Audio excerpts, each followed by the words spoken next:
Welcome to the wonderfully complicated world of Victorian fashion, where women didn't just wear dresses, they wore structures. These garments weren't just outfits. They were feats of engineering, and hidden beneath all the lace layers and steel was a daily challenge. Most of us would never imagine how to manage the most basic personal routines in a dress that could take up more space than a dinner table picture. This, you're wrapped in yards of fabric tightly laced into a corset that squeezes your waist and restricts your breathing. You're walking through hallways with skirts that stretch nearly 6 feet wide. Every step is carefully calculated. Sitting requires a strategic plan, and through it all, you're expected to look effortlessly graceful. Real question is, how did Victorian women handle bathroom breaks in these towering towers of tulle and steel tones? Where that we need to start at the beginning of a typical day in a Victorian woman's life. Getting dressed at it wasn't just a matter of slipping on a gown. It was a process. The first layer, a thin linen shift, this was worn next hot skin and acted like a protective barrier, keeping the more expensive outer garments clean. It was practical and essential as washing delicate fabrics was a major undertaking, and not done infrequently. Next came the corset, the defining piece of Victorian fashion. Tightly laced and reinforced with stays, it shaped the torso and dramatically layered the waist. Some women wore them so regularly and so tightly that their rib cages adapted to the pressure. Breathing deeply, not really an option. Then came layer after layer of petticoats. These weren't just for warmth or modesty, they helped build volume, turning the dress into a bell-like shape. Some women wore 5, 6, even 7 layers. Each one added bulk and made moving ground that much more of a challenge. But crown jewel of this entire setup was crinoline.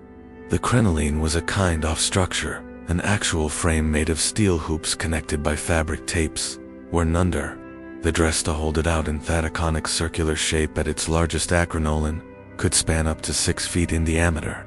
Imagine trying to walk through a doorway with that, let alone fit into a chair.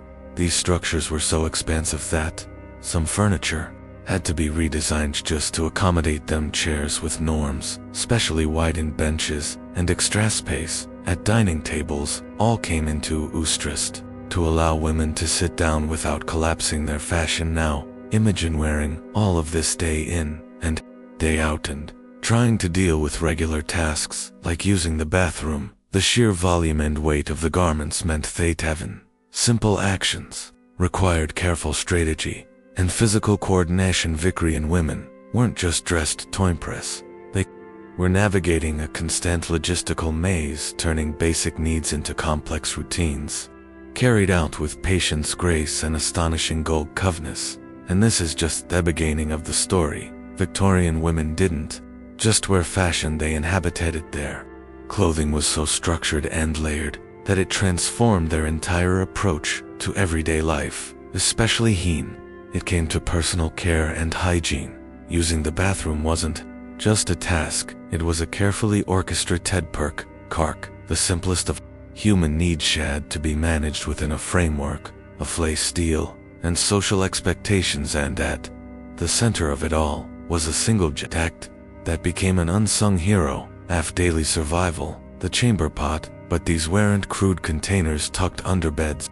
No, they were thoughtfully designed especially for women navigating clothing. The most common type was oval shaped with a smooth curved interior, perfectly shaped to fit beneath layers of crinoline petticoats. Endless sum of the higher-end versions even came with tight-fitting lids. These weren't just for controlling odor, they acted as subtle signals to household staff. A closed lid meant ready to be emptied, all without a word being spoken. In wealthier homes, the chamber pot was cleverly hidden. Elegant furniture, served double-duty chairs with secret compartments, cabinets with concealed containers, and beautiful wooden commodes that masked their real function with expert craftsmanship. These were pieces of both necessity and art. Behind the scenes, the household staff moved with precision and silence, keeping everything clean and discreet.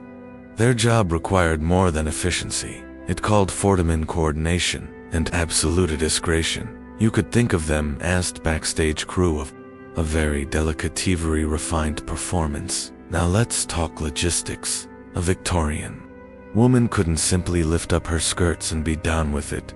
We're talking about up to 20 lbo fabric and structure, a literal cage of steel hoops, and stitched elegance shit to master a technique that was part choreography, part mechanical know-how.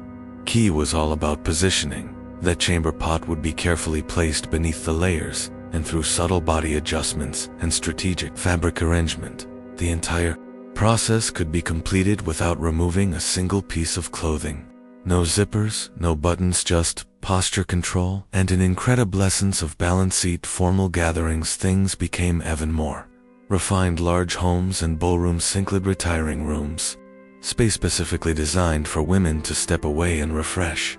These rooms weren't empty powder rooms, they were fully staffed lounges where maids worked like a support team, assisting with skirt placement, timing, and cleanup, all while maintaining the appearance of total grace and discretion. This wasn't just functionality, it was an art form. The ability to handle a complex private need without disturbing one's appearance or drawing attention was a skill women cultivated, passed down in quiet light, perfected. They moved through their days like stage performers, always poised, always graceful, even while navigating what was in reality a small miracle of. But here's a twist that might just surprise you. For much of the Victorian period, many women didn't wear what we would today recognize as underwear, at least not in the traditional sense. The sheer bulk and structure of their skirts were considered sufficient coverage, and in the beginning, it wasn't seen as necessary to wear another layer beneath it. All it may sound like the setup to a comedy, but for Victorian women, it was a very real problem. Imagine strolling down a busy cobblestone street, your crinoline, a gentle breeze, only to have that breeze turn into a gust. In an instant, the entire structure could flip hordes, much like an umbrella turning inside out, and with no traditional undergarments in place. Well, let's just say discretion could disappear in a flash. These unexpected fashion mishaps became so common that society had to consider what counted as modest, and the result was a small but revolutionary guard. Split drawers. Now these weren't like the underwear we know today. Split drawers were essentially two separate pant legs, joined only at the waistband with an open seam in the middle. It was a clever solution to a very real problem. These garments provided coverage and modesty when walking or sitting, but thanks to their open design, they allowed women to manage their personal needs without removing layers of clothing. It was a brilliant innovation.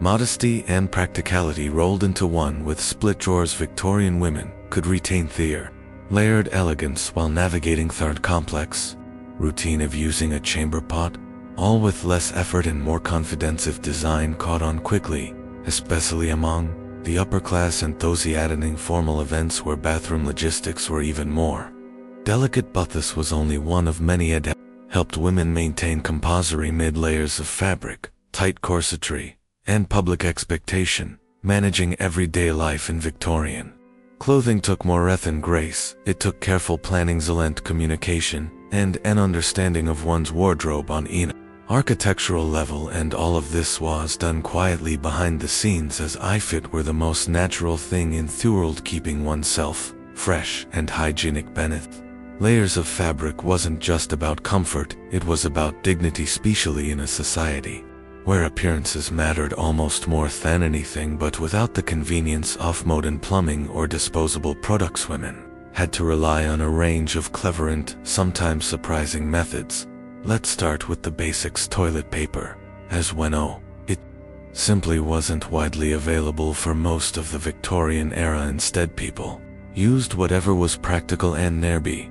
For working class families, this might have meant pages torn from papers, catalogs, or recycled paper. In rural areas, natural materials like soft leaves or cloth rags did the job. In wealthier households, however, the approach was a bit more refined. Soft linen cloths cut into small squares were the preferred solution.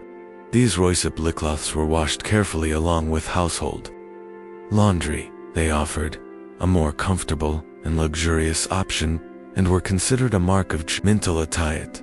Another reminder of how deeply class shaped even the most personalities. And speaking of laundry, this was no small task. Victorian dresses were layered and often made of delicate materials that couldn't be shed frequently. Instead, the outer garments were maintained with brushing, airing and powders to absorb oils and prevent odor. It was the inner layers like linen shifts, chemise, and those clever split drawers that bore the brunt of everyday wear. These were washed more regular, listing as a protective shield for the intricate and costly dresses worn on top. But what about during menstruation? Victorian women faced this monthly challenge without modern sanitary products, and within the confines of steel frames, corsets, and layers of fabric. Their solution: a homemade cloth system often referred to as a belt and pad arrangement. A soft belt worn around the waist held absorbent material in place, usually made from flannel, cotton, or other soft fabrics available at home. Some women even used natural fillers like moss or wool. Changing these materials required privacy, timing, and expertise, and while there's little written about it,